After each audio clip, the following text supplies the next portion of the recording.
आज हम उस बयान की बात करेंगे जिसने दिल्ली से लेकर बेंगलुरु तक सियासी गलियारों में हड़कंप मचा दिया है।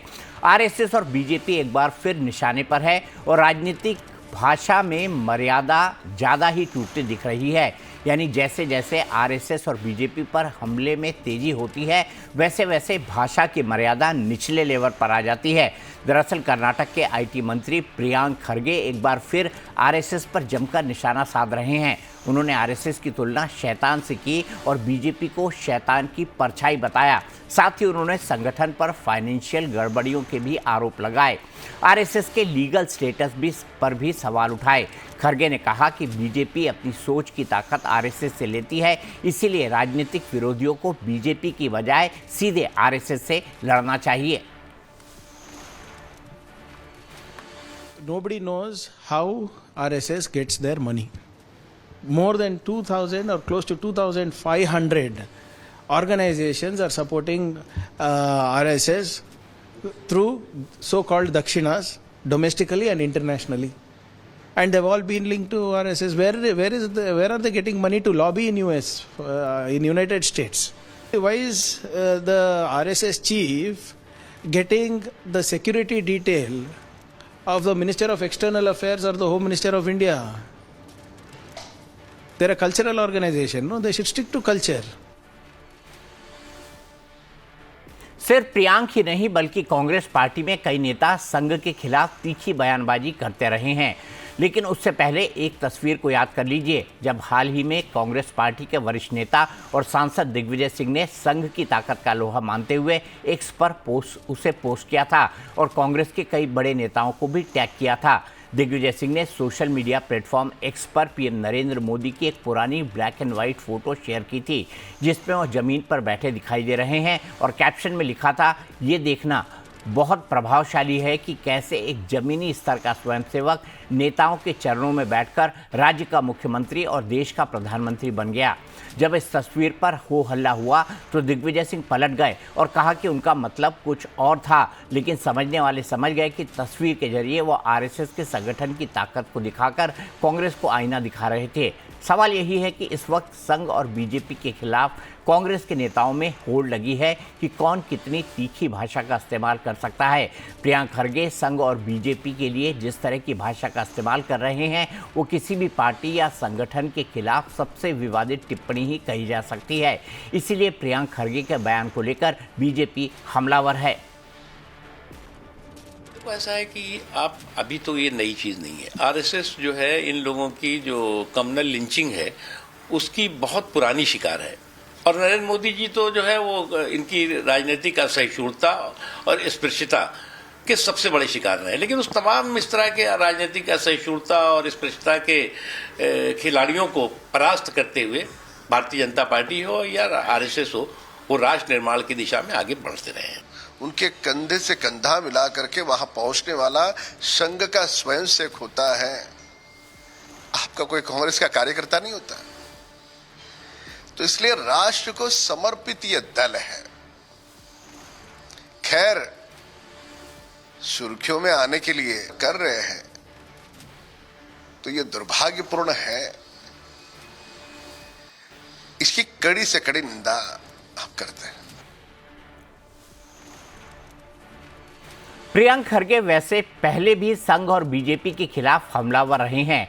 आरएसएस को शैतान और बीजेपी को उसकी परछाई वाले बयान से पहले साल 2023 में उन्होंने कहा था कि कर्नाटक राज्य की शांति भंग होने पर आरएसएस और बजरंग दल पर वो प्रतिबंध लगा देंगे। वहीं जून 2023 में कर्नाटक विधानसभा से वीर सावरकर की तस्वीर हटाने की वकालत की थी और सावरकर को विवादित व्यक्ति बताया था। फिर अक्टूबर 2023 में बीजेपी की विचारधारा को जहर बताया और इसी साल एक और विवादित बयान दिया कि आरएसएस ने 52 सालों तक तिरंगा नहीं फहराया। सिर्फ प्रियांक खरगे ही नहीं बल्कि संघ और बीजेपी पर विवादित बयान देने वालों की लिस्ट लंबी है। राहुल गांधी ने दावा किया था कि कांग्रेस की सरकार बनी तो साल 2026 से पहले आरएसएस पर बैन लगा देंगे। आरएसएस की विचारधारा को कायरता का प्रतीक तक बताया। हाल ही में आरोप लगाया कि देश की संस्थाओं पर संघ का कब्जा है और आरएसएस भारत के संविधान को नष्ट कर रहा है। वहीं कांग्रेस के नेता जयराम रमेश ने आरोप लगाया कि आरएसएस ने कभी भी भारत के संविधान को स्वीकार नहीं किया, साथ ही संघ को एक सांप्रदायिक संगठन तक कह दिया। जहां कांग्रेस संघ पर अमर्यादित भाषा के जरिए हमला करती दिख रही है, तो वहीं मुंबई में आरएसएस के शताब्दी समारोह के अवसर पर बॉलीवुड हस्तियों का एक बड़ा जमावड़ा भी देखा गया। खासतौर पर सलमान खान की चर्चा सबसे ज़्यादा रही। वहीं प्रियंक खरगे ने के नए बयान पर हिंदू संगठन भी हमलावर हैं। मुझे लगता है कि कई शक्तियां ऐसी भारत में हैं, कई लोग ऐसे भारत में हैं कि जिनको हिंदुत्व का जो जागरण हो रहा है उससे बहुत कष्ट हो रहा है, और इसलिए वो इस तरह की अनर्गल बकवास कर रहे हैं। संघ जैसे और विचार परिवार और अनेक शब्द प्रयोग उन्होंने किए हैं, उन सभी को शैतान कहना, तो इस तरह के जो शब्द प्रयोग वो लोग कर रहे हैं और देशभक्त संगठनों को जो अपमान कर रहे हैं, तो ये मुझे लगता है कि उनका बुद्धि का दिवालियापन दिखा रहा है। इसी पर बात करने के लिए मेरे साथ 3 खास मेहमान जुड़े हुए हैं। मेरे साथ संजय उनियाल जी हैं, जो कि एक पॉलिटिकल एनालिस्ट हैं। मेरे साथ अनंत अमित जी हैं, जो कि भारतीय जनता पार्टी के प्रवक्ता हैं। और मेरे पास साथ वरुण पुरोहित जी हैं, जो कि नेता हैं कांग्रेस के। वरुण जी, किस तरह की भाषा का इस्तेमाल प्रियंक खरगे कर रहे हैं? शैतान शब्द, वो संघ को शैतान कह रहे हैं। क्या ये बिलो द बेल्ट हमला नहीं है? देखिए दीपक जी, आपने इंट्रो में भी कहा भाषाई आचरण की बात की, क्योंकि देश में राजनीतिक नेतृत्व मोदी जी का है तो मोदी काल ही कहा जाएगा। मोदी काल में मैंने कई बार, अनेकों बार कहा है कि जो हमारी सामाजिक राजनीतिक मर्यादाएं हैं, भाषाई आचरण है, सबका अवमूल्यन हुआ है। प्रधानमंत्री को आप एक्सक्लूसिवली कोई इम्यूनिटी प्राप्त नहीं कि छोड़ दो, कांग्रेस को भी दिन भर कोसते हैं, गांधी परिवार को भी कोसते हैं, तो वो सभी पार्टियों में लागू हो रहा है। संघ को इस प्रकार का, संघ के लिए शब्दों का प्रयोग, शब्दावली का मैं उचित नहीं मानता, क्योंकि मैं तो बाला साहब देवव्रत के जमाने से, बचपन से मैंने देखा, कई चीजें देखी, तो ये, लेकिन हाँ एक जरूर है, ग्रे पार्ट जरूर है संघ का। मैं आरएसएस शब्द का भी प्रयोग नहीं करता हूँ। आजकल ये अंग्रेजी की लैंग्वेज ज्यादा होने लगी, आरएसएस में संघ का प्रयोग करता हूँ। रज्जू भैया के टाइम भी मैं भी कई बार आमंत्रित रहा हूँ उनके उसमें। आप भी शाखा में गए? लेकिन नहीं, शाखा में मैं कभी नहीं गया, कि मेरे को जरूरत भी नहीं पड़ी शाखा में जानने की, ना जाना है मुझको कभी। मैं तो, क्योंकि पहले क्या था, आप तो दीपक जी जानते हो, संघ समाज में अलग नहीं था, सामाजिक प्रतिष्ठा थी संघ की। और कांग्रेस के हो, दूसरी पार्टी के भी हो, जो पुराने संघ के जो हमारे प्रचारक होते थे, बुजुर्ग होते थे, सीनियर होते थे, उनकी एक प्रतिष्ठा थी, कहीं भी किसी भी घर में जाते थे। आज जो मोदी काल की बात में कहा, उसमें आचरण तो गिरा ही गिरा है। संघ की भी मैंने कई बार कहा, आज की जो बीजेपी है, इसके आचरण से संघ की प्रतिष्ठा भी, सामाजिक प्रतिष्ठा धूमिल हुई है। इसलिए ये सब बातें आ रही, ये सभी पे लागू होती है, खाली नहीं कांग्रेस के नेताओं पे लागू होती है। और आप संघ के लिए ऐसा शब्दों का प्रयोग करना जो किसी भी पार्टी के लिए अच्छा नहीं है, लेकिन एक ग्रे पार्ट संघ का भी है, जो आज बहुत ज्यादा समाज में चर्चा में है। पहले नहीं हुआ करता था कि लीगैलिटी और जो फाइनेंशियल एसेट्स हैं, अकाउंटेबिलिटी है, ट्रांसपेरेंसी है अकाउंट्स की, वो दिखनी चाहिए, क्योंकि आज के टाइम में जब आप इतने लेवल पे। जी जी जी, ठीक है। अनंत अमित जी, मुझे बताइए, वो क्या प्रियंक खरगे ये कह रहे हैं कि संघ ने अपना रजिस्ट्रेशन क्यों नहीं कराया? अब भाई रजिस्ट्रेशन क्यों नहीं कराया? अगर प्रियंक खरगे ये सवाल उठाते हैं तो इसमें गलत क्या है? क्यों नहीं कराया संघ ने अपना रजिस्ट्रेशन, ये भी बता दीजिए। दीपक जी, मैं आपके माध्यम से माननीय प्रियंक खरगे जी को यह बताना चाहता हूं कि संघ वो है जो 24 घंटा राष्ट्र की उन्नति के लिए सोचता है। संघ वो नशा है जो गद्दारों पे चढ़ता नहीं और देशभक्तों पे उतरता नहीं। और इस तरीके से मुझे लगता है कि खड़गे जी के विषैले शब्द इस तरह से कई बार उन्होंने कहा है। मैं प्रियंक खरगे जी को याद दिलाना चाहता हूं कि आपके पिताजी ने भी, जो कि खड़गे साहब, जो मल्लिकार्जुन खड़गे जो राष्ट्रीय अध्यक्ष है कांग्रेस के, उन्होंने भी कई बार कहा कि हम सनातन को खत्म करना चाहते हैं। मुझे यह लगता है कि यह सनातन को बदनाम और बर्बाद करने की एक साजिश जो कांग्रेस जो लगातार करती आ रही है, मैं उनको याद दिलाना चाहता हूं कि आपके कांग्रेस की पूर्व अध्यक्षा श्रीमती सोनिया गांधी जी एनएससी की जब प्रेसिडेंट होती थी और एक्सीडेंटल पीएम इस देश के स्वर्गीय दिवंगत मनमोहन सिंह होते थे, तो उनके यहां से फाइलें शाम को 6 बजे ऐसे निकल जाती थी और माननीय प्रधानमंत्री जी को पता भी नहीं चलता था, जिसका जिक्र उन्होंने एक पुस्तक में, एक्सीडेंटल पीएम के पुस्तक में भी किया है। और यही लोग हैं जो बार बार सेफ्रन टेररिज्म की बात करते थे, ये हिंदू को आतंकवादी बताना चाहते थे, सनातन को धर्म को बर्बाद करना चाहते थे। तो ये देश की जनता इनके इन शब्दों में आने वाली नहीं है। आपको अपने गिरेबान में झांकने की जरूरत है और इस तरीके से देश में बांटने वाले शब्दों का प्रयोग करना, मुझे लगता है इसकी जितनी भी निंदा की जाए वो कम है। उन्हें अपने आप में देखने की जरूरत है, और जिस तरीके से जो शब्दों का, विषैली शब्दों का प्रयोग कर रहे हैं, मुझे लग रहा है अपने समाज में इन शब्दों का कोई भी जगह नहीं है। उन्हें अपने पुनः विचार करना चाहिए, और इस देश के लिए संघ ने जो दिया है विगत 100 वर्षों में पूरी देश और दुनिया ने देखा है। आप बार बार हमारे ऊपर आरोप लगाते हैं, परछाई की बात करते हैं। अरे साहब, संघ एक शाखा में जाएंगे तो आपको पता चलेगा कि संघ किस तरीके से काम करता है। तो शाखाओं में जाते हैं, हम तो वहीं से निकल कर आए हैं, हम जानते हैं कि देश और विकास और समाज के लिए कैसे संघ काम करता है। ये जरूरत है आपको जानने की, पढ़ने लिखने की जरूरत है। मुझे लगता है कि खड़गे साहब को पढ़ने की जरूरत है। जी, खड़गे साहब को पढ़ने की जरूरत है। लेकिन संजीव उनियाल जी, मैं आपसे समझना चाहूंगा, वो संघ जिसने 5 दशक से ज्यादा अपने कार्यालय पर झंडा नहीं फहराया, क्या वो संघ देशभक्ति की बात कर सकता है? और प्रियंक खड़गे इस पर सवाल उठाते हैं और कांग्रेस के नेता इस पर सवाल उठाते हैं, तो गलत क्या करते हैं? दीपक चौरसिया, 2-3 बातें हैं इसमें। संगच्छोदम संवदोधम संवो मनानसी जानताम देवा भागम यथा पूर्वे संजा नाना उपासते। हम सब एक साथ चले, हम एक साथ उठे, हम एक साथ एक दिशा में बढ़े, अपने के बीच की दूरियों को कम करते हुए इस देश को परम वैभव पर ले जाए।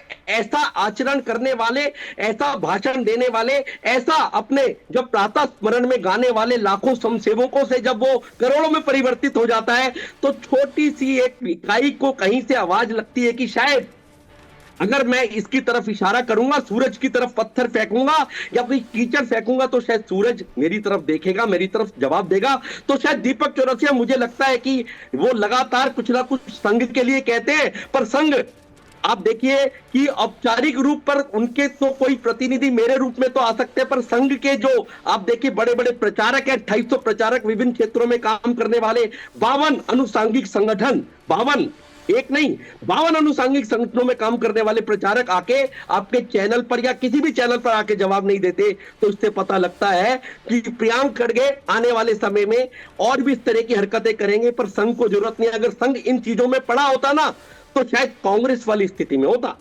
वो बिल्कुल भी विचारों पे, आदान प्रदान पे विश्वास ही नहीं करता, वो सर्वस्व लुटाने पे विश्वास करता है। वो अपने संघ के समसेवक को कहता है कि तुम बड़े चलो, चाहे आपको तन मन धन के अलावा भी कुछ देना पड़े, तन समर्पित, मन समर्पित और ये जीवन समर्पित। और उसके बाद दीपक चौरसिया पता है क्या कहता है? तन मन धन के बाद, चाहता हूं देश की धरती तुझे कुछ और भी दूं। क्या ये देश परिवार की राजनीति से उठने वाले लोग जो एक ही परिवार के आसपास जीजा साला और भतीजों में लगे रहते हैं, चाचाओं में लगे रहते हैं, क्या वो निकल सकते हैं इससे? क्या तत्व को जान सकते हैं? क्या भगवा के तत्व को, इस भारत भूमि की तत्व को जान सकते हैं? नहीं जान सकते। उनको तो सिर्फ किसी भी तरह राष्ट्रीय स्वयंसेवक संघ पर उंगली उठाना होता है। चलो मैं दूसरी बात करता हूं कि अगर संघ का रजिस्ट्रेशन हो जाता और वो आपकी जगह थोड़ा बहुत टुलमुला रहा होता, आपने कितनी बार कोशिश की राष्ट्रीय स्वयंसेवक संघ जैसा एक ऐसा क्रांतिवीर एक दल बनाने की, वो 0 होता पर रजिस्टर्ड होता, तो क्या समाज को फायदा होता? क्या समाज को, किसानों के प्रति फायदा होता? अधिवक्ता को सर काम होता है, एबीवीपी की सबसे बड़ी संस्था के रूप में फायदा होता? और जो कोविड में करोड़ों लोगों को हमने जो सेवाएं दी राष्ट्रीय स्वयंसेवक संघ ने, क्या ऐसा ठीक है, कोई ऐसा संगठन या ऐसा कोई आप संगठन बना पाता? नहीं बना पाता। रजिस्ट्रेशन की जरूरत कॉन्स्टिट्यूशन में, बीइंग एन एडवोकेट मैं कहता हूं, ये एग्रीगेट ऑफ पीपल्स है, इसके लिए जरूरत नहीं है। और जहां तक की आदान प्रदान की बात है दीपक चौरसिया, मैं अब और विषय पर आता हूं, तो आपको लगता है कि अगर ऐसा था तो लगातार जब इनकी सरकार चलती थी, जो महानुभाव यहां बैठे हैं, तब उन्होंने इनकम टैक्स के लिए क्या इनको कभी नोटिस दिया? चलो अब तो सरकार मान लिया भारतीय जनता पार्टी की है, उनके वैचारिक परिवार की है, तो क्या इन्होंने कभी नोटिस दिया कि आपने इनकम टैक्स क्यों नहीं दिया? क्या कभी इन्होंने कहा कि आपने इसको रजिस्टर्ड क्यों नहीं करवाया? उसका बेसिक कारण मैं दीपक चौरसिया बताता हूं कि जब 1925 में राष्ट्रीय स्वयंसेवक संघ का डॉक्टर हेडगेवार ने जन्म दिया, तो उस टाइम अंग्रेजों का राज था और रजिस्ट्रेशन ऑफ कंपनीज एक्ट में रजिस्ट्रेशन नहीं हुआ करता था। और उसके बाद अब आजाद भारत में किसी भी ऑर्गेनाइजेशन को यह कंपलसरी नहीं था कि वो रजिस्टर्ड करवाए। और जहां तक ऑडिटिंग का सवाल है, तो एक एक ऑडिट हर वर्ष का, यूनिट से लेकर, प्रतिनिधि से लेकर, विभाग से लेकर और आपके पूरे जिले तक लेके एक एक ऑडिटर की टीम जाती है और पूरे भारतवर्ष में राष्ट्रीय स्वयंसेवक संघ की एक एक ऑडिट का हिसाब आप ले सकते हैं। ठीक है, उनियाल जी ने जो बात कही है, आप सूरज की तरफ पत्थर फेंक रहे हैं वरुण पुरोहित जी, आप सूरज की तरफ पत्थर फेंक देंगे, आप भारतीय जनता पार्टी को आरएसएस को शैतान बता देंगे, बीजेपी को उसकी परछाई भी बता देंगे, लेकिन सूरज पर पत्थर फेंकने से कुछ नहीं होता, वो आके आपके ही सर पे गिरेगा। आरएसएस इतनी बड़ी चीज है। दीपक जी, सबके अपने अपने विचार है। मैं किसी के विचारों को प्रभावित नहीं करता, ना इंटरसेप्ट करता हूँ। मैंने अपने विचार आपको व्यक्त किए कि सूरज तो गांधी परिवार भी है, कांग्रेस भी है, सबका अपना अपना इतिहास है, सब ऑर्गेनाइजेशंस का। परिवार तो आपके भारतीय जनता पार्टी में खूब है, कांग्रेस के ले लेके सरकारें बने। अभी लो, मैं तो बीच में बोला नहीं, ये संस्कार की बात है उनियाल जी, ये संस्कार की बात। नहीं, आप अगर आप संघ से जुड़े हुए रहे होते तो ऐसे संस्कार नहीं होते, बीच में टोकते। नहीं हूं, मैं नहीं हूं, मैं तो नहीं हूं। तो फिर आप और तत्व की बात करिए। नहीं, फिर आप संघ के बारे में प्रेजेंटेशन पर्सनल अटैक मत करिए, तत्व की बात करिए। पर्सनल अटैक आप कर रहे हो पर्सनल, बीच में रोक रहे हो बोलने से।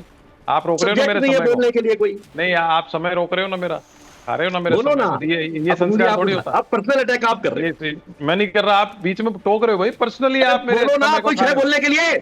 अरे तो आप चुप हो गए, अभी तो बोलेगा कोई। आप अल्लाह अच्छा उनियाल जी सुन लीजिए उनकी बात, वरुण जी बोलिए। दूसरे का समय नष्ट करना चाहते हो, ये मानसिकता बोलने के लिए नहीं है। ये लोग बोलने नहीं देंगे दीपक जी, ये संस्कार आपको देखने को मिल रहे हैं। फिर इसीलिए प्रियंक खड़गे जैसे जवाब देते हैं आप लोगों को।